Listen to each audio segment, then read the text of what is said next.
Ien van de bezwiermakers is Skelte Hoogland. Vooral de plan om Boetendieks meer land om te farmen te kwelder stenen hem tjim. Men wil dit kostelijke gebied hierachter je dik women eigenlijk verkwelderen. Daar ben we altijd fel, maar dan ook zeer fel op Tien West.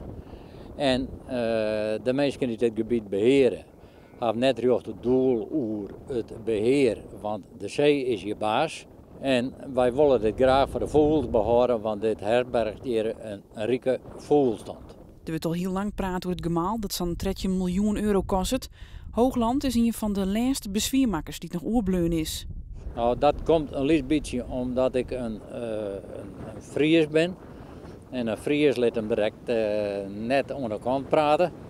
En ten tweede ben ik een Hoogland en de Hoogland wiekt direct echt net van zijn principe zo. Hoe het nou verder komt, maar de plan is net duidelijk.